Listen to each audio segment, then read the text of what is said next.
Okay, Travis Wingetzel. Now, Jeremy, I'm talking with you now. The Utah Lighthouse Ministry that was started by Gerald and Sandra Tanner, who were Mormons, and then they lost their membership before being allowed to get sealed in the temple, so they never got sealed in the temple.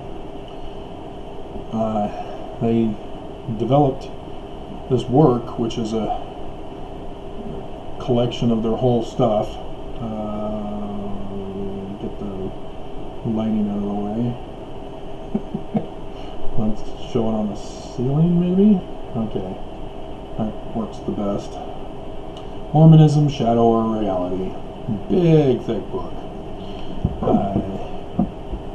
You just needed to go across the ballpark, the baseball park, on the west side of the street is where their lighthouse ministry is. They have a sign so that you can see where it is. And the bookstore is open during the weekdays. And I believe, I'm not sure about weekends. Let me check.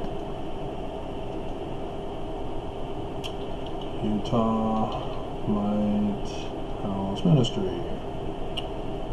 Okay. They're closed right now on a Saturday. Opens at 1 p.m. and closed on Sundays, Monday through Friday, 10 a.m. to 5 p.m. So today, 1 p.m. to 5 p.m. So we got a couple more hours. They've got, from the photos, I see a little chapel there. Apparently there's a apartment building next door now. That's interesting. Okay. But yeah, it's still across the street from the ballpark. So you can get the book, $10 or $12. I had to use it for research books up in Canada. I had certain classes that I was able to do a paper on the coming forth of the LDS Church, and that's where I found out about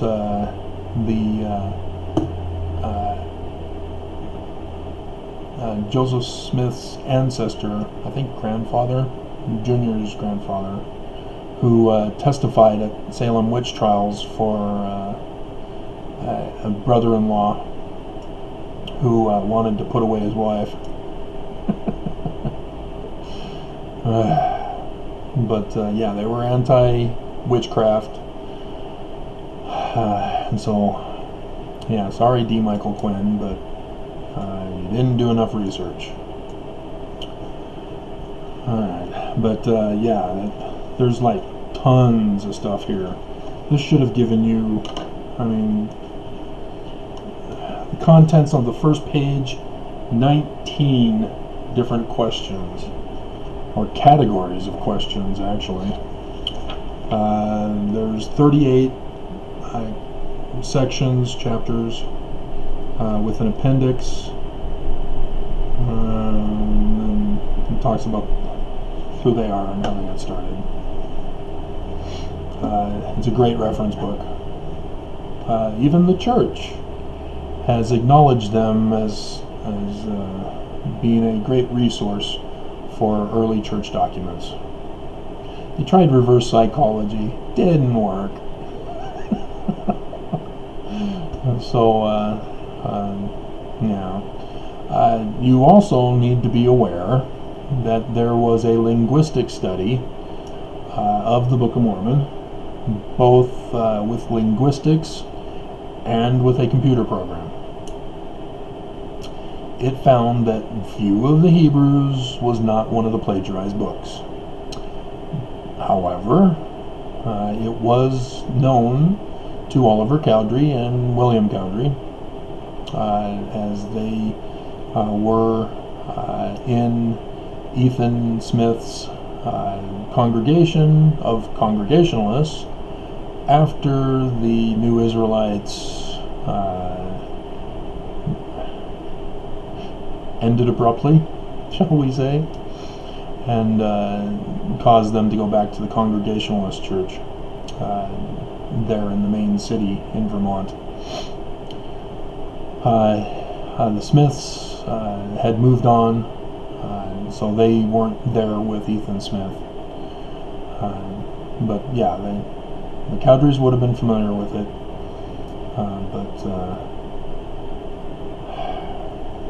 Yeah, don't be fooled.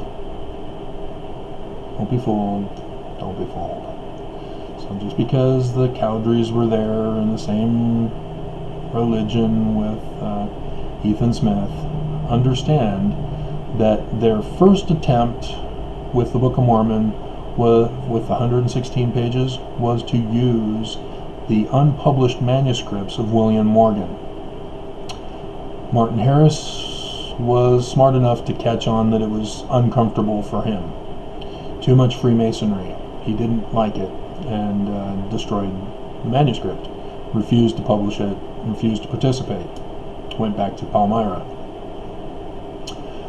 And so that's why they don't use View of the Hebrews. Ethan Smith was still alive.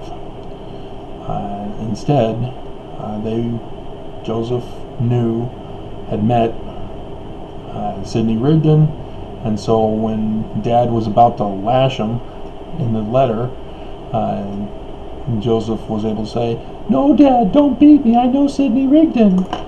Okay, let's work with him to use his book that was also unpublished.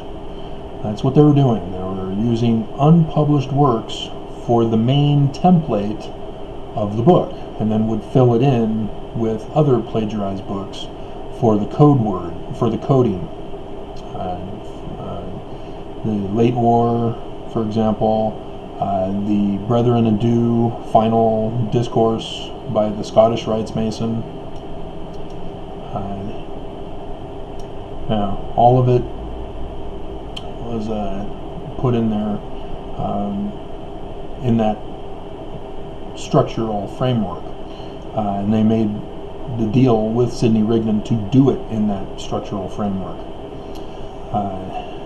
And so the Smiths were the ones that had the say. Smith Sr. was the one who had the say as to what got put in to the Book of Mormon and where that got put in.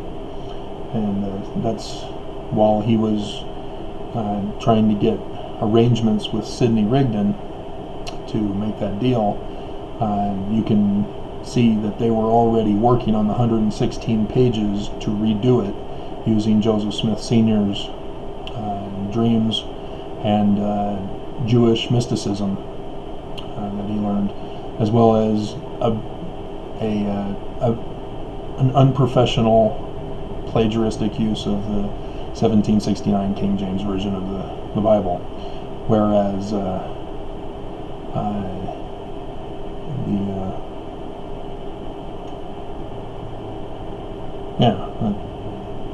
right.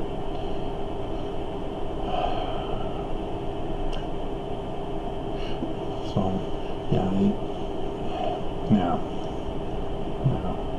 there's lots of history that I need to fill you guys in on. I was working on the video history, but this was a common theme.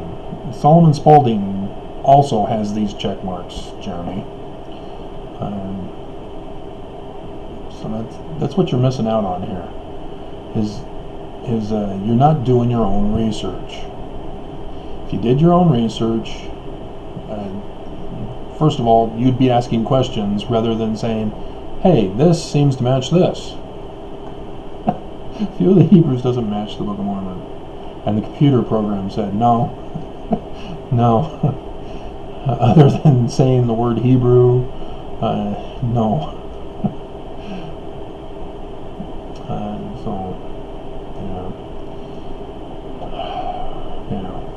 that's how it happened.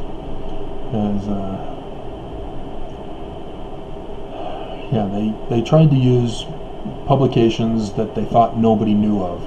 Unfortunately, people did know of Solomon Spaulding's work, and when they went to his old hometown, oops, hey, this is Solomon Spaulding's book. He used to read it to us here at the tavern. Oops.